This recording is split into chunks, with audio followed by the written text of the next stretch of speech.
Well, hello there and welcome back to my channel Film Villa. And with the release of Wonder Woman 1984, we finally have 9 movies into the DC Extended Universe. And here I will be ranking all those 9 films because I have already watched Wonder Woman 1984. And if you don't know, then check my review for Wonder Woman 1984. Well, to be honest, this list is going to be hell controversial. I mean, I have a lot of controversial opinions in the DC Extended Universe. Films that everyone else enjoyed, I didn't, and some films that no one enjoyed, but I did. Well, so I'm already saying it's going to be hell controversial. It's just my opinions, it's just my list. I would love to see your list in the comment section down below. So don't forget to put that out there. But let's start with number 9, Suicide Squad. Well, let's just accept this is the worst movie in the DC Extended Universe, even worse than Justice League, because it had no character motivations. I mean, it had no emotional touch to it. It tried to put some emotional touch in the movie with Deadshot's and her daughter's story, but that doesn't affect the audiences at all. And Jared Leto's Joker was completely sidelined in it. If there was no Joker in the movie, it was completely okay. I mean, what was the need of putting him? I still don't understand that. It was just like introducing a Joker in the DC Extended Universe as soon as possible. That just feels so rushed. It is another proof that they wanted to rush the DC Extended Universe to compete with Marvel. So yeah, so the worst DC Extended Universe movie for me, because and it also delivers such a stupid villain that I didn't like at all. In fact, I consider her to be the worst villain in all the DC movies combined. Enchantress. Oh man. Number 8, Justice League. That's what everyone's calling it, right? So I thought of putting that over here. So Justice League is a Justice League movie directed by Joss Whedon, most of the part, and Zack Snyder did a bit of it. I mean, he had the true heart in the film, but he was just, everyone knows what happened with this, right? So I don't need to tell that to everyone. But this movie, I mean, how can they spoil it? It was supposed to be one of the biggest events in Hollywood history, where the best superhero group, the most classic, iconic superhero group from the comics comes to live action for the first time, and they selected a stupid villain like Steppenwolf to be the main villain of the movie and just made it cut the movie to a 2-hour long runtime.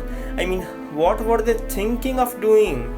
That's just so bad. And the visual appeal in the third act, that visual heavy third act, just looks so much like a game to me. Like, it really looks like a game, visual effects of games. So number 7, Shazam. Now I know that a lot of you will be so furious at how can I put Shazam at number 7. Well, here's why.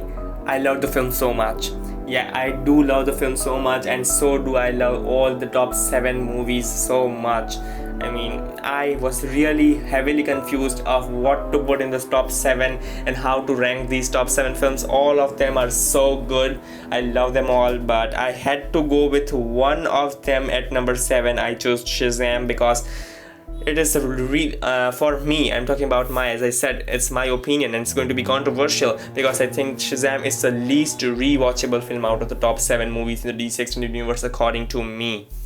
Well, I mean, it was funny, humorous in the first time, but at the second time, the jokes just don't work out. It's a comedy film after all, and once you have heard the same joke, you can't laugh a lot on the when you rewatch it. However, it does have a lot of heart in it. It is a great movie, but I had to go with that. Number 6, Birds of Prey. This was another film that I was heavily confused with. I was heavily confused at which one to put at number 7 and which one to put at number 6. So I went with Birds of Prey at number 6 because I think it's quite rewatchable than Shazam. I liked it more than Shazam. In fact, during the first watch, when I watched the movie for the first time, I loved it so much that I put it at number 3 on my initial DC Extended Universe movies ranked, when I ranked them all when Birds of Prey came out. But I watched the movie more, and yeah, I do realize that there were some problems in it, but I loved all these characters. They are so good, and the action sequences were just so damn amazing. This is really a rush of adrenaline for me. It's such a rewatchable film again and again. So I liked it so much that I can rewatch it still more than 10 times. And the jailbreak sequence was just awesome. Number 5, Wonder Woman. Again, another controversial opinion. I know a lot of you will be furious at how can I place the movie that has set the most critically acclaimed movie in the DC Extended Universe at number 5.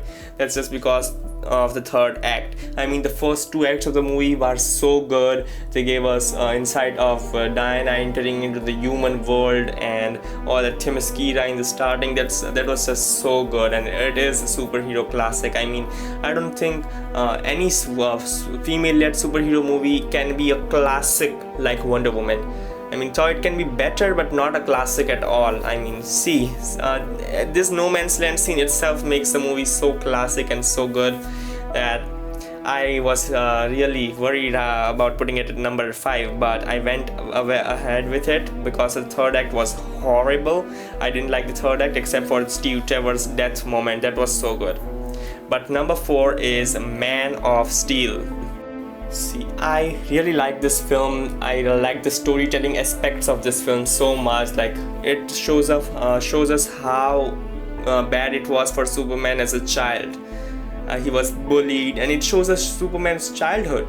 It has a great sense in the story. I mean, Zack Snyder came up with a darker version of Superman that I loved more than any other version of Superman before. This is clearly my favorite Superman movie. However, I do understand there are some problems with it, and a lot of you love this movie so much that you place it at number 1 in your list, and I truly understand that, but it's number 4 for me because of the second half of the movie was extremely dependent on the action. Now I understand defeating Zod was not ever going to be less than destruction, but it relies on the destruction so much that it just doesn't declare Superman as an icon of hope. Number 3, Aquaman. This movie is one of the best movies if you talk about having fun in the theaters. I mean, it was so good. It was just an action-packed adventure. This movie looks like it was purely meant for entertainment purpose, and that's why it's at number 3. There were script issues with the screenwriting of the movie. I understand that the screenplay of the movie was not so good, but the action sequences, the visual effects, the humor in it, everything works so well. I mean, I have no words for how James Wan created the world of Atlantis. That's just amazing, and shame to the Oscars for not nominating this movie for the best visual effects category. It should have won, according to me. It should have clearly won that category, and it didn't, and I was heavily disappointed that it didn't, because this movie is packed with so great visual effects that we can't lay our eyes off it. It's so entertaining. I love to rewatch this film again and again. But number 2 is the newest entry into the DC Extended Universe, namely Wonder Woman in 1984, a movie with tons of emotion into it. It was always going to be difficult for this movie to be better than its predecessor, but I think it was better. I mean, a lot of you don't consider so, because the review aggregator on the tomato meter doesn't say that, but I think this movie was better than the first Wonder Woman film. It had a lot of more emotions into it and better villains into it. I think Cheetah and Maxwell Lord were so better than Ares, General Ludendorff, and Dr. Poison. They have better character arcs in this film, and the third act of the film is so gorgeous as compared to that first film, where the third act was completely ruined by those visual effects. This is a great third act, and its action is more consistent with the film. I love Diana's character. Again, it seems evolved. But number 1 is Batman vs Superman: Dawn of Justice. Yes, I am not joking. It is it's my favorite film in the DC Extended Universe. Well, I know a lot of you hated this movie so much that it's beyond. I mean, I understand why you did.